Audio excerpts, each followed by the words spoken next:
It's been a while and time to rectify that.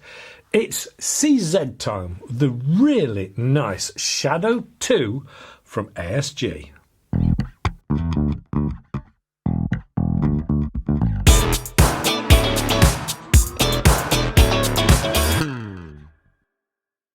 Hello and welcome to AAR on Air. It's CZ time and I do love a meaty feeling pistol.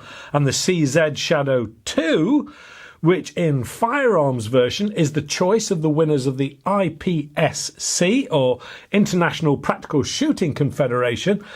And in this version at 1,284 grams or £2 13 ounces in old money, it has a really positive, weighty feel to it. No ultralight plastics involved here.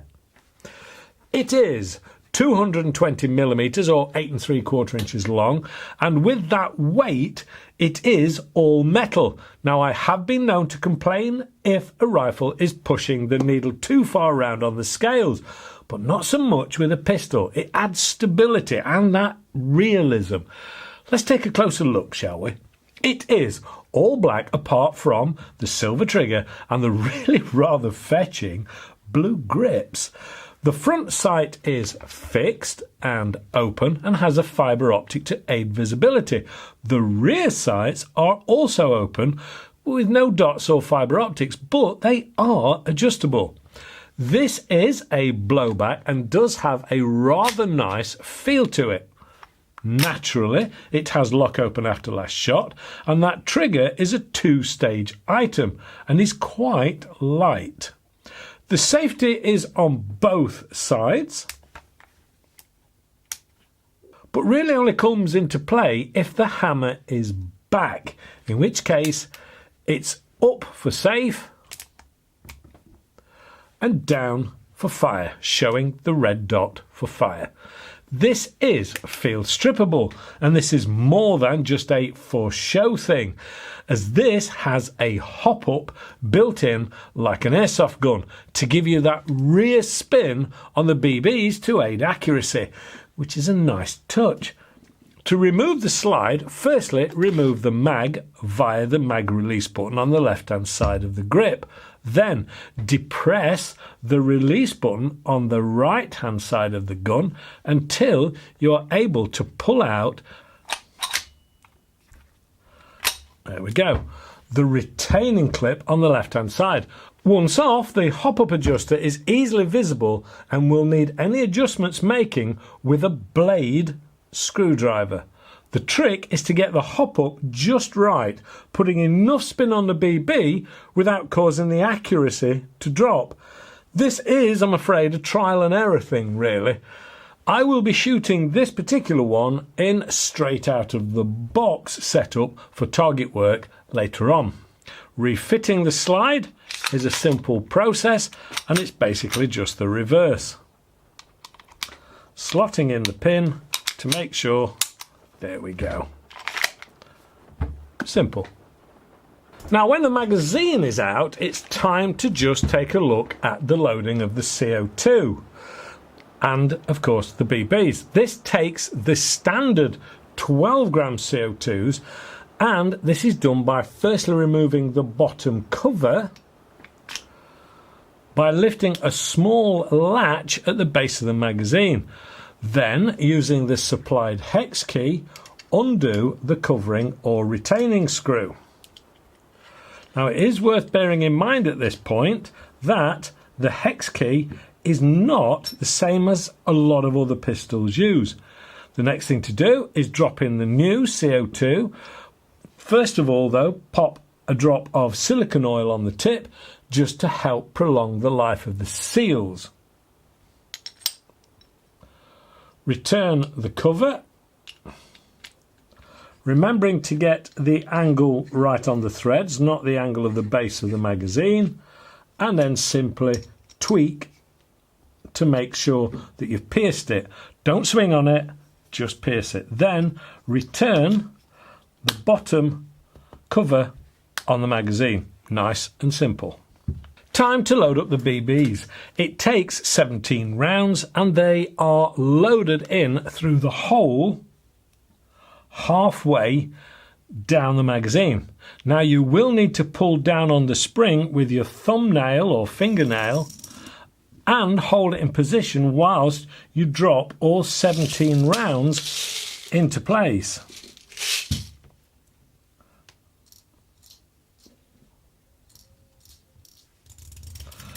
And then you can release the spring. I would feed back at this point that it would benefit from a retention groove to make this a little easier on the old fingernails. But with all 17 loaded up, it's time to return this to the pistol to get it over the chronograph. Time to test the power output. Now, it's worth noting that this is the air pistol version of what is a target competition gun in full firearms form, and not a military replica. In this CO2 version, this is not all about out-and-out power, so no pest control work with this. I thought I would try it out with a few different types of ammo, so the first ones were the standard steel BBs at 5.37 grains. It saw 290 feet per second, which is 1 foot-pounds or 1.36 joules. Next up was to try the frangible Dust Devils, and the good news is they work quite happily, and at 4.35 grains saw 308 feet per second, which is 0.92 foot-pounds or 1.24 joules.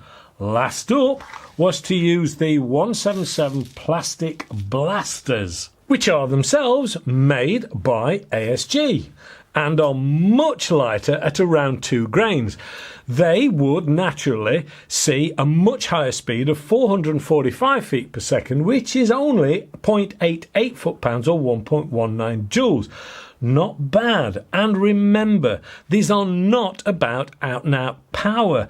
They are for plinking and a spot of target work and a way of owning a replica that will actually shoot. So, around the claimed 1.35 joules on the removable sticker on the side. Thank goodness it's removable. A big takeaway is that it is pretty much happy shooting most any of the ammo types.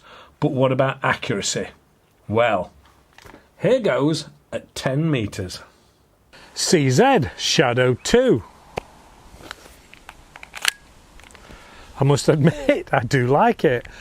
I've been probably a bit negligent by not paying attention to half of the CZ stuff from ASG. It is a nice piece of kit. It's really weighty. It's got some feel to it. It is striking with its blue grip and silver trigger. Trigger was a bit of a surprise to me because it's actually lovely. It's a really nice trigger. When you're actually shooting a lot of replica stuff, it's having to turn belts and do various things, and as such the trigger becomes heavy or slightly clunky or awkward. Not at all on this. This is a beautiful, beautiful trigger. It really is. It's a nice gun, nicely balanced, weighty, as I say. It's very reminiscent of a 1911 with the curve at the back for you to hold. It's got a lovely rest recess position for your finger when you're shooting. Adjustable sights, which again you don't get normally on pistols of this type. Yes, all right, it's not been Hollywoodized, so people don't really know about the Shadow 2. Not the average guy in the street, but it is very, very popular with more target-based shooters. It's not your typical Glock 17 Gen 4 or the like, but it does have a rail underneath if you want to go laser. I haven't done that. I'm going with the open sights down at 10 meters, and the intention really on a beautiful day, but it is very windy, is to shoot BBs, standard steel BBs, and then I'm going to put some of the frangibles through and we'll see how it works with that. So a lot of people don't shoot this type of gun because it's a BB, but if you've got frangible ammo, if you've got the Dust Devils and they work, then suddenly you haven't got that ricochet issue, which is only good news, isn't it? Provided of course they're any good. So first things first, first up, steel BBs. Let's give it a go. Safety on both sides.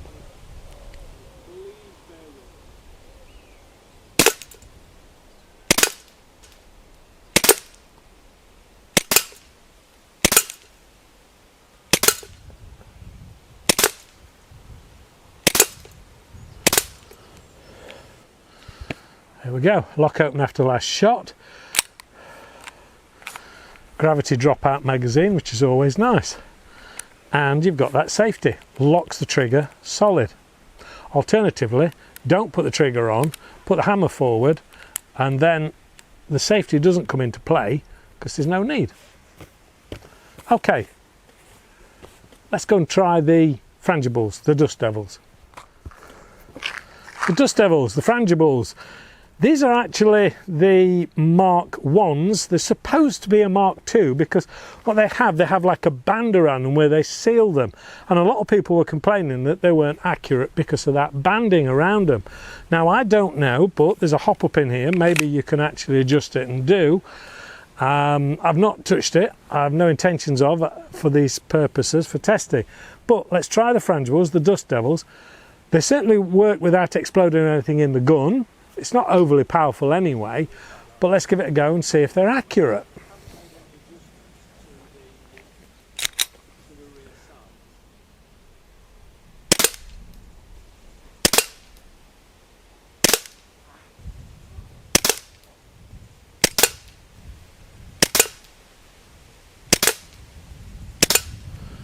Again, lock open after last shot, which is nice.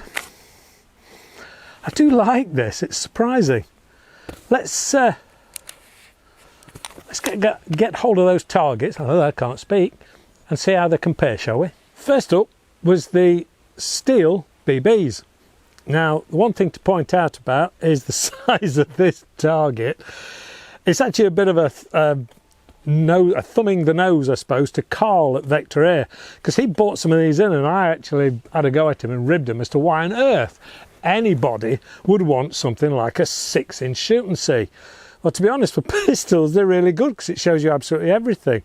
So yeah, okay, I'll admit to being wrong, only from a point of view as well that they turned out to be one of his best sellers.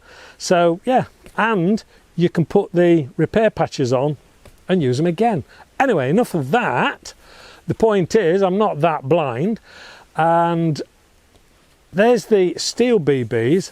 But then when you compare it to the frangible dust devils, the grouping is much, much tighter. A lot of it is actually just touching.